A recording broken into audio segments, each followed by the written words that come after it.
Psychology సిడిపికి మనం టెట్కి సంబంధించిన ఈ పేపర్ని బిట్స్ ప్రాక్టీస్ చేస్తున్నాం. ఇది ప్రీవియస్ క్వశ్చన్ పేపర్లోని మనం బిట్స్ తీసుకుంటున్నాం. ప్రశ్న చూడండి, 1-2 సార్లు చదవాల్సిన ఉంటుందన్న విషయం మీకు తెలిసిందే. Growth and development both commonly related to measurement of, రెండు దేనికి తెలియజేస్తే అంటున్నాడు. Growth and development both commonly related to measurement of, దేన్ని కొలుస్తాయి గ్రోత్ మరియు డెవలప్మెంట్. ఒకటేమో ఫస్ట్ వన్ ఇచ్చాడు, qualitative aspect of individual only, ఒక వ్యక్తి గుణాత్మక అంశాలు మాత్రమే. 2 quantitative aspect of individual only, అంటే క్వాలిటేటివ్ అంటే మనకు తెలిసిందే వికాసానికి సంబంధించినవి, డెవలప్మెంట్కి సంబంధించింది. అంటే అది భాషా వికాసం కావచ్చు, నైతిక వికాసం కావచ్చు, సాంఘిక వికాసం కావచ్చు, అది డెవలప్మెంట్కి సంబంధించింది, క్వాలిటేటివ్ అంటాం. అదే క్వాంటిటేటివ్ ఆస్పెక్ట్ అంటేనేమో పెరుగుదల ఉంది కదా, ఫర్ ఎగ్జాంపుల్ హైట్ లోపల మార్పులు. అంటే ఇవి ఏమంటున్నారు, 2 ఇచ్చాడు, పెరుగుదల మరియు వికాసం అనేవి సాధారణంగా వీటి కొలతలకు సంబంధించినవి. అంటే ఇవి 2 ఉండాలి, అక్కడ ఒక్కొక్కటి మాత్రమే ఉంది. 3 చూడండి, ఒక వ్యక్తిలో సంభవించిన మార్పులు, changes that occurs in an individual, వ్యక్తిలో సంభవించిన మార్పులు. అంటే ఇక్కడ పైన ఇచ్చినవి అది క్వాలిటేటివ్ కావచ్చు, క్వాంటిటేటివ్ కావచ్చు, అంటే గుణాత్మక మార్పులు కావచ్చు, పరిమాణాత్మక మార్పులు కావచ్చు. ఈ రెండింటిని కూడా మనకేంది అంటే ఈ యొక్క పెరుగుదల వికాసం అనేది 2కి రిలేటెడ్. అందుకే థర్డ్ క్వశ్చన్ రైట్ ఆన్సర్ ఇవ్వడం అనేది జరిగింది. ఒక వ్యక్తిలో అనువంశిక కారకాలు మాత్రమే కాదు, అంటే 1 కాదు, 2 కాదు, అదేవిధంగా 4 కూడా కాదు, ఎలిమినేషన్ ప్రాసెస్లో పోవచ్చు. సో ఈ విధంగా క్వశ్చన్కు దయచేసి మనం 1-2 సార్లు చదవాలి, తర్వాత మనం ఆన్సర్స్ కూడా చెక్ చేసుకొని మరొకసారి కూడా క్రాస్ చెక్ చేసుకోవచ్చు. సో స్పీడ్ని బట్టి ప్రాక్టీస్లో వస్తుంది, స్పీడ్ అనేది ప్రాక్టీస్ బట్టి వస్తుంది. ఓకే, దీనికి ఏంటంటే ఒక వ్యక్తిలో సంబంధించే మార్పులను తెలియజేస్తాయి. ఇది third one is the right answer. కానీ నెక్స్ట్ బిట్కి వెళ్తున్నాం. సెకండ్ బిట్, అకార్డింగ్ టు పియాజే, a unit one of the cognitive structures in the shape of general potential to perform a particular class of behaviours. పియాజే ప్రకారం ఒక నిర్దిష్ట ప్రవర్తనను నిర్వహించే సాధారణ సామర్థ్యంగా తోడ్పడే సంజ్ఞానాత్మక నిర్మాణం యొక్క యూనిట్ ఆప్షన్ ఇస్తున్నాడు. అంటే జనరల్గా మనం ఏంటంటే సామర్థ్యాలు, ఎబిలిటీని సూచించేది ఏంటిది మనకు చదవగానే తెలిసిపోతుంది. మామూలుగా పియాజే అంటే అసిమిలేషన్, అకామిడేషన్, స్కీమా, కొన్ని పదాలు తెలిసిపోతాయి కదా. సో దీనికి అర్థం మనకు తెలిసిందే, క్వశ్చన్ చదివితేనే తెలిసిపోతుంది దీనికి ఆన్సర్ ఏంటంటే స్కీమా అనేది. సో ఇక్కడ 2వ ఆన్సర్ ఇచ్చాడు, assimilation, schema, accommodation, equilibrium. So schema అనేది కొన్నిసార్లు చదువుతుంటేనే ఆన్సర్ వచ్చేస్తే మనం దాని గురించి ఆలోచించిన అవసరమే లేదు. స్కీమా అంటే సామర్థ్యాలు, అదేవిధంగా అసిమిలేషన్, అకామిడేషన్. సో సాంశీకరణం అంటే పిల్లవాడు మామూలుగా కుక్కను మేకను దగ్గర పెట్టినప్పుడు రెండింటిని ఏమంటాడంటే ఒక దశలో మనకు తెలిసిందే, మొట్టమొదట రెండింటిని కూడా కుక్క అనే పిలుస్తాడు. వాళ్ళ అమ్మ కుక్క అని నేర్పింది, దాని పక్కన మేక వచ్చి నిలబడితే కూడా అది కూడా దాన్ని ఏమంటాడంటే కుక్కగానే పిలుస్తాడు రెండింటిని. దాన్ని ఏమంటారంటే అసిమిలేషన్, అంటే పూర్వ అనుభవాల ఆధారంగా బిహేవ్ చేయడం, దాన్ని గుర్తించడమే కావచ్చు, అసిమిలేషన్ అంటారు. తర్వాత వాళ్ళ అమ్మ చెప్తుంటుంది అది మేక అంటే అని పలుసార్లు చెప్పిన తర్వాత చైల్డ్ అబ్జర్వ్ చేస్తాడు, మరి దానికి ఉన్నది అది ఏమంటుంది శబ్దము, మేక మే అంటుంది, కుక్క బోబో ఉంటుంది. అట్లా చేసుకొని అవగాహన చేసుకొని మళ్ళీ తర్వాత కొంతకాలం తర్వాత అంటే కాగ్నిటివ్ డెవలప్మెంట్ అనేది చాలా ఇంపార్టెంట్. సో అట్లా జరిగింది, అది సహాయపడుతుంది. సో అప్పుడు కుక్క మేక 2 దగ్గరికి వస్తే కుక్కను చూపెడితే కుక్క అంటాడు, మేకను చూపెడితే ఏమంటాడు, అది మేక అంటాడు. దాన్ని ఏమంటాడంటే అకామిడేషన్ అంటారు. ఇది చాలా ఇంపార్టెంట్. ఇళ్ళకెళ్ళి బిట్స్ వస్తున్నాయి, వీటిలోకి వెళ్ళి షఫిల్ చేస్తున్నాడు, అసిమిలేషన్, అకామిడేషన్. సో ఎగ్జాంపుల్స్ తోటి గుర్తుపెట్టుకోండి. ఈక్విలిబ్రియం సమతుల్యం అని అంటాడు, సమతాస్థితి. ఈ 2 దేనికి దారితీస్తాయి అంటే ఈక్విలిబ్రియంకు, అసిమిలేషన్, అకామిడేషన్, అదేవిధంగా లేదా అడ్జస్ట్మెంట్ అని కూడా అంటారు. అడ్జస్ట్మెంట్ విచ్ లీడ్స్ టు సమతాస్థితికి దారితీస్తుంది. ఓకే, నెక్స్ట్ బిట్కి వెళ్తున్నాం. క్రింది వాటిలో ఫలిత నియమానికి ఉదాహరణ. A teacher gave his primary student some mathematical problems as a homework during holidays. ఒక ప్రాథమిక స్థాయి లోపల ఉపాధ్యాయుడు గణితాన్ని హోంవర్క్ కింద ఇచ్చాడు. ఒక ఉపాధ్యాయుడు తన ప్రాథమిక పాఠశాల విద్యార్థులకు కొన్ని గణిత సమస్యలను సెలవులో ఇంటికి పనిగా ఇచ్చాడు. అంటే ఇక్కడ ఏమంటున్నాడు, ఏ టీచర్ ఈ క్రింది వాటిలో ఫలిత నియమానికి ఉదాహరణ 4 ఇచ్చాడు. ఇది ఫస్ట్ వన్. ఇక రెండవది, ఒక ఉపాధ్యాయుడు తన 4వ తరగతి విద్యార్థులను ఒక తరగతిలో నేర్చుకున్న ఏదైనా ఒక పద్యం పఠించమని అడిగాడు. ఇది కూడా కాదు, ఫలిత నియమం కాదు, ఫస్ట్ది కాదు, సెకండ్ది కూడా కాదు. మూడవది, ఒక ఉపాధ్యాయుడు వర్ణమాల రాయడం గ్రేడ్ 1లో మాత్రమే పరిచయం చేశాడు, అది కూడా కాదు కదా. ఫలిత నియమం అనేది థార్నడేక్ ప్రకారం ఇవేవి కాదు. మరి ఫోర్త్ ఏందో చూద్దాం. ఉపాధ్యాయుడు ఒక విద్యార్థిని ప్రతిసారి క్లాస్లో మెచ్చుకోవడం వల్ల అతడు గణిత సమస్యలను త్వరితగా పరిష్కరించడం ప్రారంభించాడు. A student started to solve the maths problem quickly as he was praised by the teacher in the classroom. So appreciation ఏదైతే ఉంటుందో మామూలుగా ఫలితం, అందువల్ల అప్రిసియేట్ చేయడం వల్ల ఏంటంటే ఈ మ్యాథమెటిక్స్ ప్రాబ్లమ్ను త్వరగా పరిష్కరించడం ప్రారంభించాడు, ఇది ఫలితం. సో ఇది ఫలిత నియమం అన్న విషయం మనకు తెలిసిందే. వైగాట్స్కీ ప్రకారం ఒక వ్యక్తి అభివృద్ధిలో ఇది ప్రధాన పాత్ర వహిస్తుంది. సో వైగాట్స్కీ అంటేనే మనకు దాని పేరు మనకు తెలుసు, సోషియో కల్చరల్ కన్స్ట్రక్టివిజం, సాంఘిక సాంస్కృతిక నిర్మితవాదం అన్న సిద్ధాంతం అని కూడా అంటారు. సో ఇక్కడ ఆల్రెడీ కనబడుతూనే ఉంది, culture, unconscious mind, heredity, hormones. So Vygotsky పేరు వస్తే చాలు మనకు ఇవి గుర్తు రావాల్సిందే. తర్వాత సోషల్ ఇంటరాక్షన్స్ అని కూడా అంటాం కదా, ఇందులో కల్చర్ అనేది ఉంది, అంటే పేరు లోపటినే వైగాట్స్కీ సిద్ధాంతానికి సోషియో కల్చరల్ కన్స్ట్రక్టివిజం అని అంటారనే విషయం మీకు తెలిసిందే. సో ఈ విధంగా కల్చర్ అనేది ఇంపార్టెంట్, ఇక మిగతా ఏవి కూడా కాదు.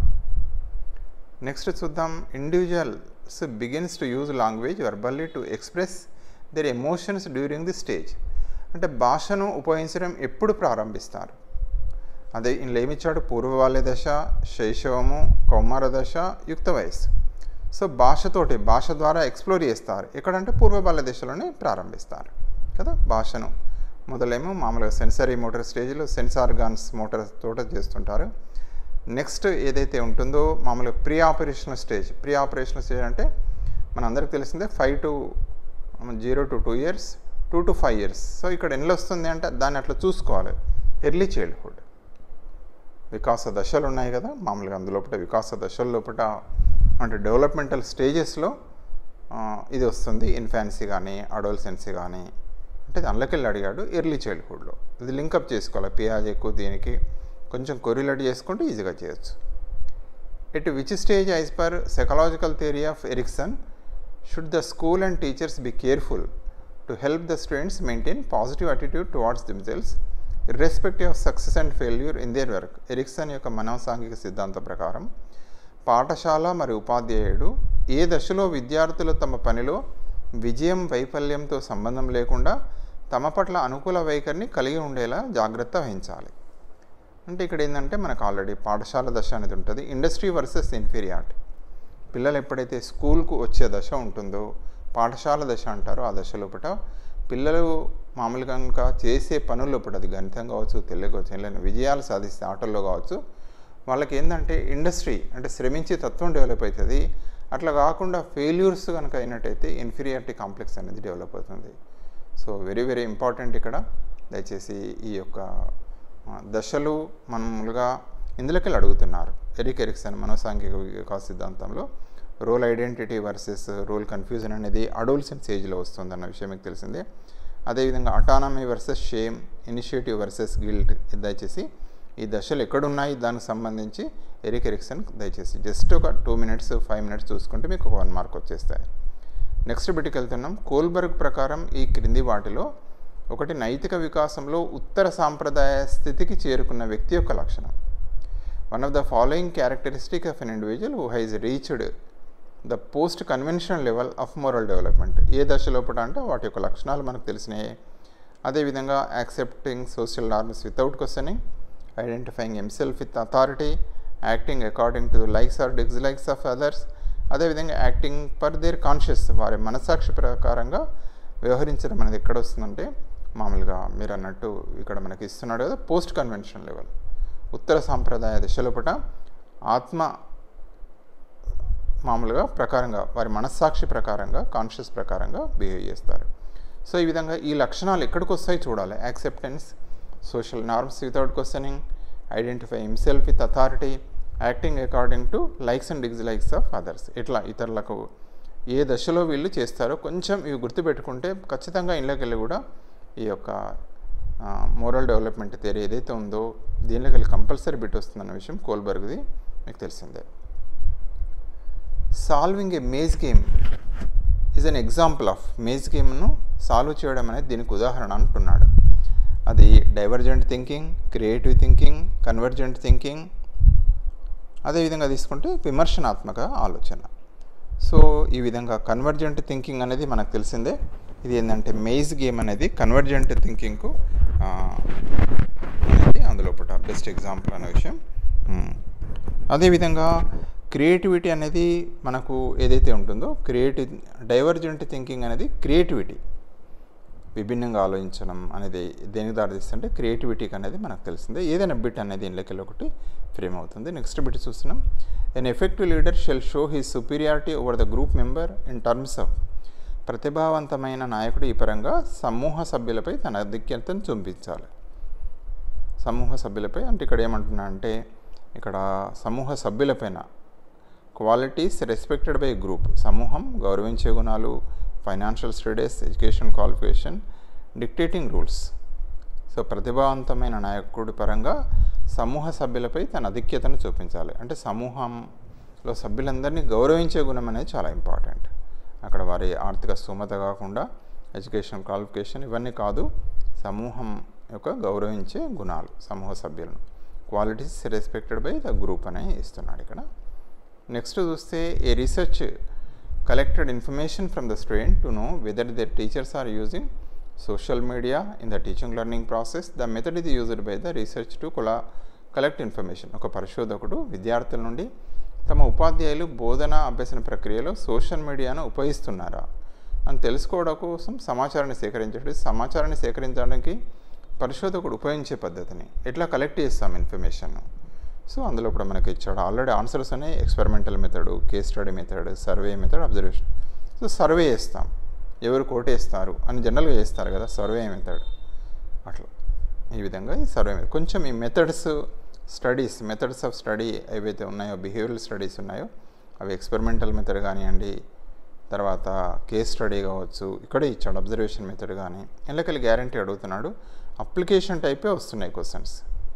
గెస్టాల్ట్ వాదుల ప్రకారం క్రింది వాటిలో ఒక అభ్యసనకు ఆధారం గెస్టాల్ట్ల ప్రకారం, గెస్టాల్ట్ సైకాలజీ, చింపాంజీ అని మనం అనుకున్నాం కదా. సో చింపాంజీకి అంతర్దృష్టి అభ్యసనం అని కూడా పేరు. అది ఏదైతే థియరీ ఆఫ్ ఇన్సైట్ లెర్నింగ్ అని అంటాం, మనకు గుర్తు చేసుకున్నదే. దానికి గెస్టాల్ట్ వాదం అని కూడా అంటారు. గెస్టాల్ట్ ఇక్కడ ఇచ్చారు కదా ప్రకారం. సో చింపాంజీలో చూస్తాం. సో ఇక్కడ థియరీ ఆఫ్ అంటే యురేకా అంటారు, అంటే అకస్మాత్తుగా సమస్యకు పరిష్కారం అనేది లభిస్తుంది. సో అదే థియరీ ఆఫ్ ఇన్సైట్ లెర్నింగ్, అంతర్దృష్టి అభ్యసన సిద్ధాంతం. పునర్బలనము, మెమొరీ, యాదృచ్ఛిక కదలికలు ఇవేవి కావు. సో ఇక్కడ గెస్టాల్ట్ అంటేనే మనకు తెలుసు లింక్. యత్నదోష సిద్ధాంతం, థార్నడైక్ మనకు తెలిసిందే, లాస్ ఆఫ్ లెర్నింగ్. అదేవిధంగా స్కిన్నర్ అంటే మనం చూస్తుంటాం, స్కిన్నర్ లోపల పాజిటివ్ రీఎన్ఫోర్స్మెంట్, నెగిటివ్ రీఎన్ఫోర్స్మెంట్, ధనాత్మక పునర్బలనం, రుణాత్మక పునర్బలనం. అదేవిధంగా షేపింగ్ అని వస్తుంది, ప్రోగ్రామ్ లెర్నింగ్ అని వస్తుంది. ఎందుకంటే జస్ట్ ఎట్లా ఇస్తున్నాడు క్వశ్చన్స్ని బట్టి మనం ప్రిపేర్ అయితే ఈజీగా చేసుకోవచ్చు. నైపుణ్యాల అభివృద్ధికి దృష్టిని సారించే అభ్యసన రంగం. సో మనకు బ్లూమ్స్ టాక్సానమీ లోపల స్కిల్స్ సంబంధించింది ఏ రంగం అంటున్నాడు.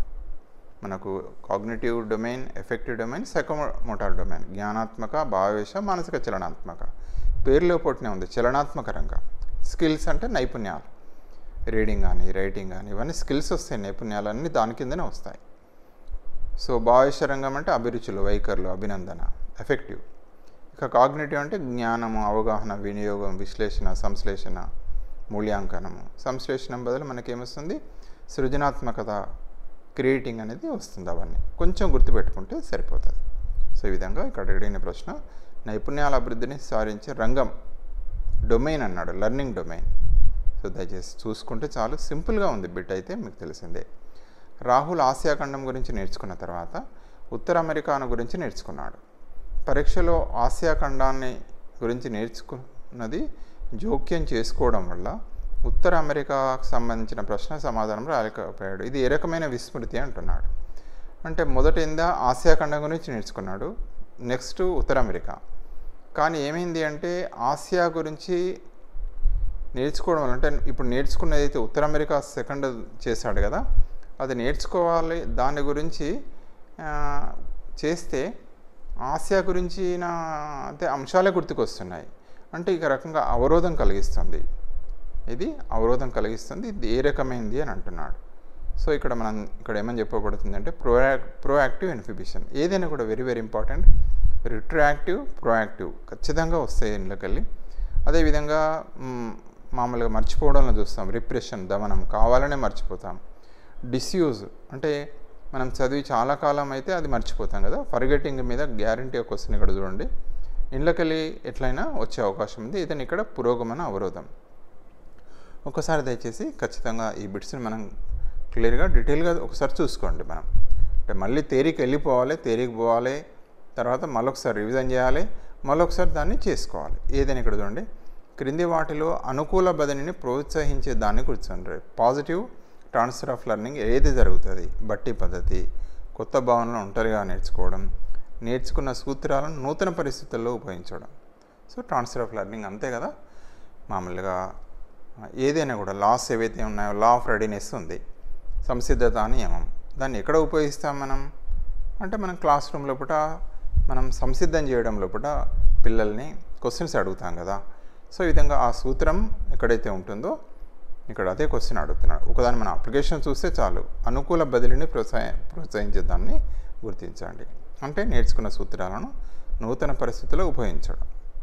సో నెక్స్ట్ చూస్తే which one of the following is not a step to followed in implementing inclusive education. క్రింది వాటిలో సమ్మిళిత విద్యను అమలు చేయడానికి అనుసరించవలసిన విధానం కానిది నాట్ అంటున్నాడు. ఇక్కడ జాగ్రత్త. Which is not a step to be followed implementing inclusive education. So first ఏమన్నాడు, ప్రత్యేక అవసరాల గల పిల్లలను ప్రధాన సవంత పిల్లల నుండి దూరం చేయడం, సెపరేట్ చేయాలంటున్నాడు. కాదు, ఇంక్లూజన్ అంటేనే అందరి పిల్లల్ని, అందులో ప్రత్యేక అవసరాలు ఉన్న పిల్లలు ఉంటారు, లేదా గిఫ్టెడ్ చిల్డ్రన్ ఉంటారు, అన్ని రకాల పిల్లల్ని ఒకే దగ్గర తీసుకొని వాళ్ళకు బోధన గడపడమే కదా. ఇది ఒక్కటి నెగిటివ్ ఉంది. ఉపాధ్యాయుల సామర్థ్యాన్ని పెంచడం, అభ్యాసులందరికీ సరిపోయేలా భవనాలను పునరుద్ధరించడం, అభ్యాస సామాగ్రిని అందుబాటులో ఉంచడం. ఇవి మూడు కరెక్టే, కానీ ఫస్ట్ అనేదే కాదు, నెగిటివ్, నాట్. మళ్ళీ ఒకటికి 2 సార్లు చూసుకోవాలి. కానిది అన్నాడు, నాట్ అనేదాన్ని మళ్ళీ ఆన్సర్స్ ఒక 2 నిమిషాలు చూసుకుంటే ఈజీగా వచ్చేస్తాయి. అదేవిధంగా చూడండి, the central idea of activity based learning. కృత్యాధార అభ్యాసం యొక్క ప్రధాన ఉద్దేశం అంటే అభ్యాసకులకు అధిక నాణ్యత గల బోధనా సామాగ్రిని అందించడం. అభ్యసనం ఆచరణాత్మకంగా అనుభవంపై ఆధారపడి ఉంటుంది. Learning by doing, hands on experience అని అంటాం కదా. Learning should be based on hands on experience, లేదా లెర్నింగ్ బై డూయింగ్ అంటాం. చేయడం ద్వారా నేర్చుకోవడం అభ్యసనం. ఓకే, ఇది సెకండ్ ఆన్సర్ అనేది అందుకే రేట్ అయింది. Learning should be passive, teacher not have much role to play. తర్వాత provision of high quality teaching learning material to learner, ఇవేవి కూడా కాదు. నెక్స్ట్ విడుస్తున్నాం, among the following the important factor to be considered by a teacher for assigning individual or group activity to students in the school. అంటే పాఠశాల విద్యార్థులకు వ్యక్తిగత లేదా సమూహ కృత్యాన్ని ఇవ్వడానికి ఉపాధ్యాయుడు పరిగణించవలసిన ముఖ్యమైన కారణం టీచర్ కంఫర్ట్గా ఉంటుందని, ఉపాధ్యాయుడి సౌలభ్యం కోసం, విద్యార్థి యొక్క సాంఘిక స్థితి, విద్యార్థి యొక్క ప్రాధాన్యత, విద్యార్థుల యొక్క సామర్థ్యాలు. సో మనం among the following the important factor to be considered by the each for the teacher for assigning individual or group activity. పిల్లలకు ఏదైనా గ్రూప్ కానీ ఇండివిజువల్ యాక్టివిటీ ఇచ్చేటప్పుడు దేన్ని పరిగణలోకి తీసుకోవాలి అంటే విద్యార్థుల యొక్క సామర్థ్యాలు, ఎబిలిటీసే ఇంపార్టెంట్. సర్పిలాకార విద్యా ప్రణాళిక ముఖ్యంగా ఈ మనోవైజ్ఞానిక శాస్త్రకు సంబంధించింది. స్పైరల్ కరికులంను ఎవరు అట్రిబ్యూట్ చేశారు? మనకు తెలిసిందే జెరోమ్ బ్రూనర్. అది ఆటోమేటిక్గా వెరీ సింపుల్. బ్రూనరు మామూలుగా స్పైరల్ కరికులం ఇచ్చారు. అదేవిధంగా అన్వేషణాత్మక అభ్యసనం కదా, డిస్కవరీ లెర్నింగ్ కూడా వీరిదే చేసింది. ఆ క్రెడిట్ వారికే వస్తాయి. తర్వాత one of the important element of effective planning and teaching learning.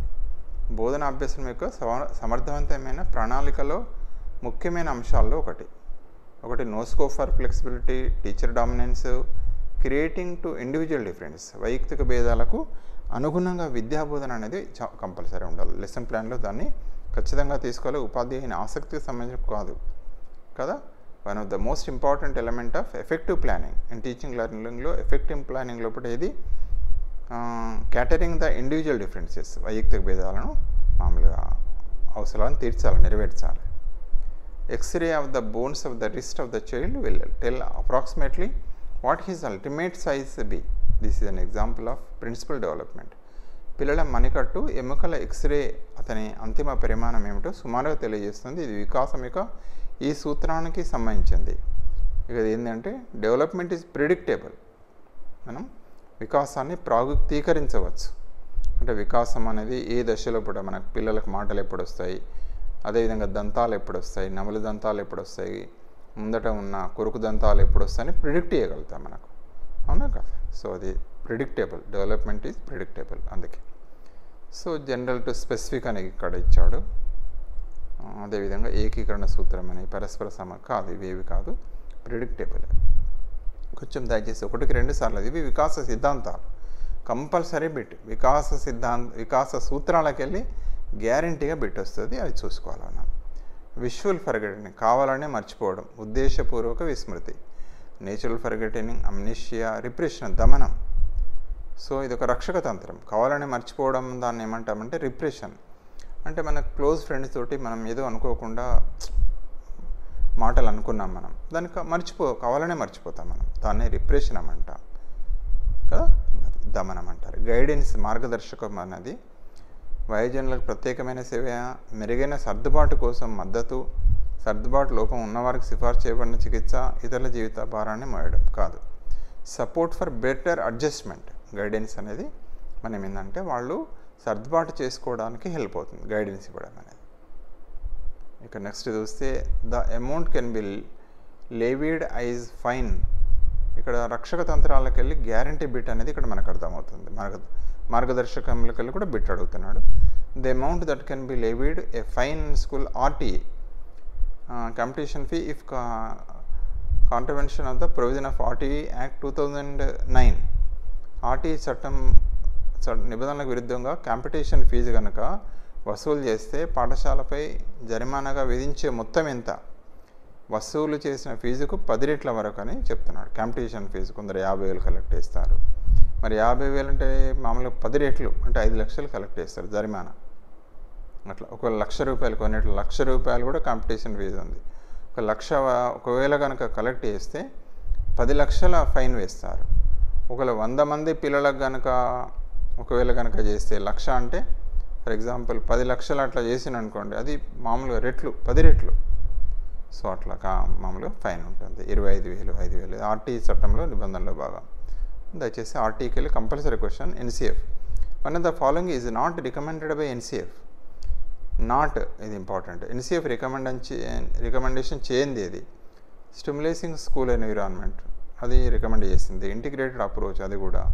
Plurality of text books ఇవన్నీ చేసింది. 2 లాంగ్వేజ్ ఫార్ములా అనేది చేయలేదు. ఓకే. అదేవిధంగా phonemes, morphemes, syntax and semantics are the elements of ధ్వనులు, రూపాంతరాలు, అసలు వీటి యొక్క మూలకాలు ఏమంటారంటే ఎమోషన్స్, లాంగ్వేజ్, కాగ్నిషన్, నాలెడ్జ్. ఇక్కడ లాంగ్వేజ్ యొక్క మూలకాలుగా ఇది దీనికి ఆన్సర్ అన్నది ఇక్కడ మనకు తెలిసిందే. In learning curve the period of no apparent progress followed by the further improvement is called. అభ్యసన వక్రరేఖలో తర్వాత మెరుగుదల ఉన్నప్పటికీ కొంతకాలం పెట్టి స్పష్టమైన పురోగతి లేని కాలం, అంటే లర్నింగ్ ఆగిపోయిందని అనిపిస్తుంది.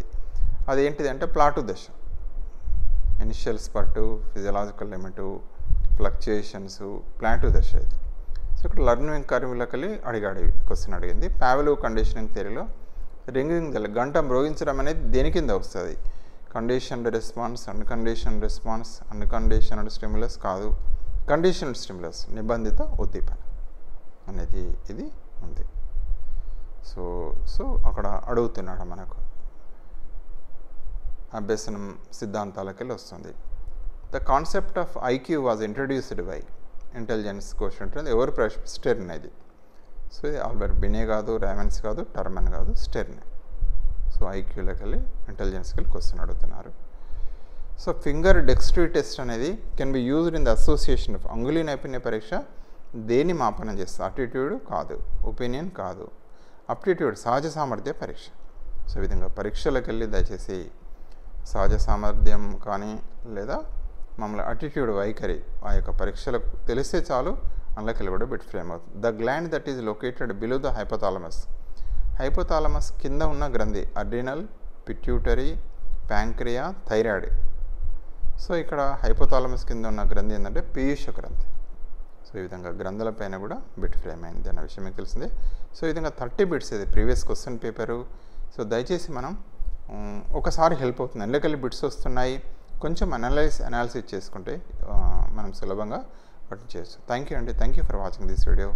Kindly subscribe for our channel. వీలైనంత వరకు ఓల్డ్ క్వశ్చన్ పేపర్స్ వాటిని ఆల్రెడీ ఉన్నది మీకు కొంచెం తెలిసిందే, కొంచెం అనలైటికల్గా వెళ్తే మీకు కొద్దిగా హెల్ప్ అవుతుందనే అంశం కొద్దీ ఈ వీడియో మీకు అందివ్వడం అనేది జరుగుతుంది. థ్యాంక్ యూ అండి. Thank you for watching this video. దయచేసి మీ ఫ్రెండ్స్ కూడా వీడియో షేర్ చేయండి. అదేవిధంగా మీరు మన ఛానల్కి సబ్స్క్రైబ్ చేసుకోవాలని, ఒకవేళ చేసుకోకపోయిన వారైతే చేసుకోమని రిక్వెస్ట్ చేస్తూ